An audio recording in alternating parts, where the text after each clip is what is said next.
Olá, muito bom dia. Começa agora Jogo Aberto Regional Especial do Centenário do Guarani. Comigo, Eli Carlos, o comentarista técnico. E aí, Eli?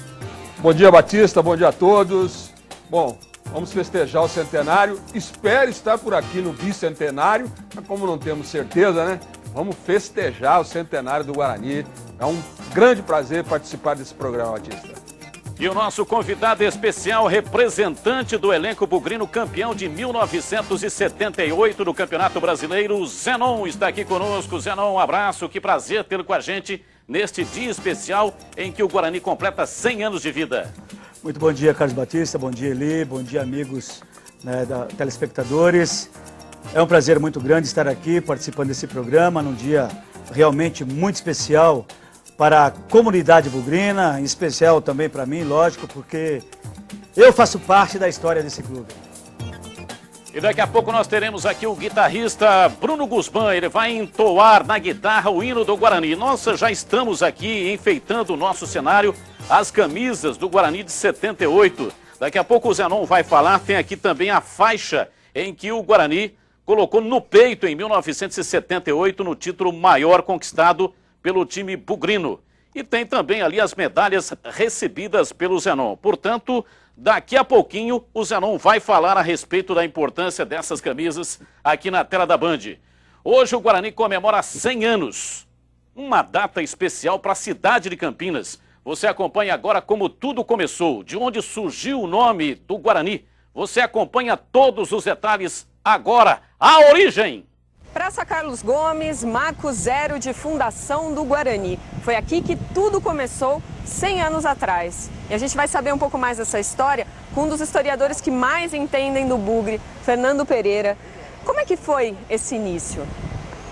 Nesse local aqui, num sábado, dia 1º de abril de 1911, um grupo de garotos aí de entre 15 e 19 anos resolveu se reunir para fundar um clube de futebol. Aqui era uma praça de terra batida, não havia, essa reforma foi feita apenas em 1914 e o pessoal se reunia aqui para bater bola aqui no centro da praça. E resolveram marcar o local dessa reunião de fundação aqui na esquina da Irmã Serafina com Conceição. E aqui, dia 1º de abril, na mesma hora eles perceberam que era dia da mentira, é uma história curiosa, né? A reunião foi dia 1º de abril, não há dúvida sobre isso, né? Havia aqui 12, como eu disse, 12 adolescentes aí entre 15 e 19 anos e pelo menos mais 3 pessoas assistindo. 2 garotos, Rafael Radamés Critter e Hernani Critter, e uma moça chamada Tereza Gozzi, que passava aqui do lado da praça e viu uns amigos e se aproximou. Durante a discussão da fundação, aqui eles discutiram as cores. Quem sugeriu as cores foi Romeu de Vito. Por que o verde e branco? Foi uma alusão ao verde da praça e à luz do dia que os iluminava aqui. Então ficou verde e branco. José Trani, que gostava de música clássica, ele sugeriu o nome em homenagem a Carlos Gomes, em homenagem à Ópera Guarani, que era a obra internacionalmente mais conhecida do campineiro Antônio Carlos Gomes. E isso foi aprovado aqui. E como aquele dia era o Dia Internacional da Mentira, e isso naquela época era muito valorizado, eles decidiram que a partir do dia seguinte existiria um novo clube de futebol em Campinas.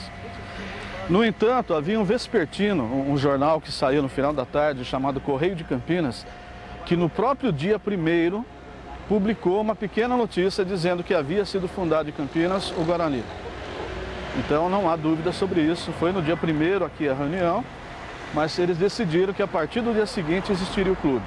E a partir do dia 2, como é que foram as atividades aí nos primeiros 10, 20 anos de Guarani? No final de uma semana já havia um grupo grande interessado em aderir ao clube, eles fizeram uma nova reunião, aí havia 21 pessoas nessa reunião, foi eleita a primeira diretoria definitiva. Vicente Matalo, que era um dos poucos que já tinha 18 anos, foi eleito o primeiro presidente. O Guarani, em seguida, foi até o prefeito, o doutor Heitor Penteado, solicitar um campo da cidade onde pudesse jogar, e foi cedido um campo situado em frente ao asilo São Vicente de Paulo, na confluência da Salles de Oliveira com Francisco Teodoro. Ali era um campo de terra, o Guarani treinou e jogou ali por cerca de 2 anos. Mas havia na cidade, lá no Guanabara, numa ruazinha de terra que saía da José Paulino, chamada Barão Geraldo de Resende, havia um campo de futebol que era usado por um clube chamado Comercial.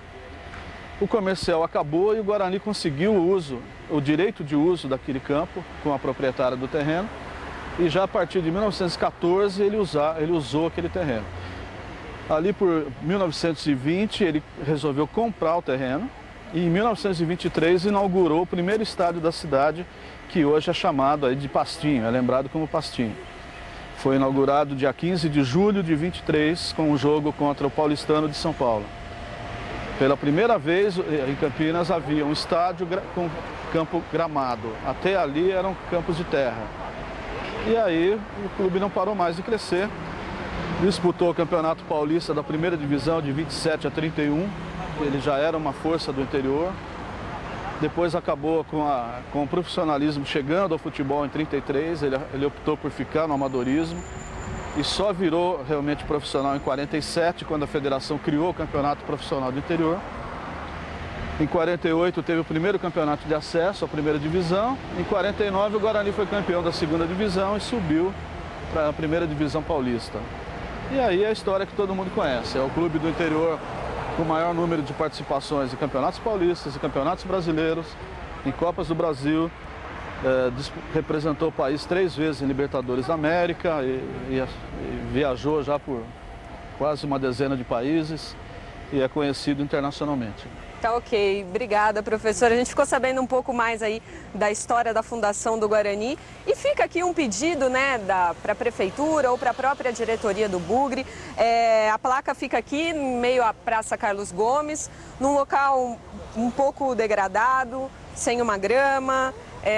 A gente podia cuidar um pouco melhor desses marcos que lembram um pouco da história de Campinas e do futebol campineiro. Bem colocado pela Adriana Almeida, porque não é possível um clube centenário não ter ali nenhum monumento. E aquela placa não foi o Guarani que colocou ali não, hein? Quem colocou a placa ali foi a TABA, Torcedores Bugrinos Associados. Nem sei se existe ainda a TABA, acho que não. Até o fundador acabou falecendo. Mas foi a TABA que se preocupou e colocou lá esse marco na história, essa placa, né? Que é um marco na história do Guarani, marco de fundação. Lamentável que não se tenha, né, Eli, um monumento lá, seria muito importante ter um monumento, né? Infelizmente, né, Batista? Deviam tratar com o maior carinho, né, a história do clube, um clube centenário, campeão brasileiro, o único campeão brasileiro do interior. Então deveriam tratar com mais carinho, mas não só ali, né? Muitas coisas que, infelizmente, que retratam a história, né, as pessoas acabam deixando de lado, né? Zenon, falando um pouco da história do centenário do Guarani, o que significou na sua vida pessoal este nome Guarani?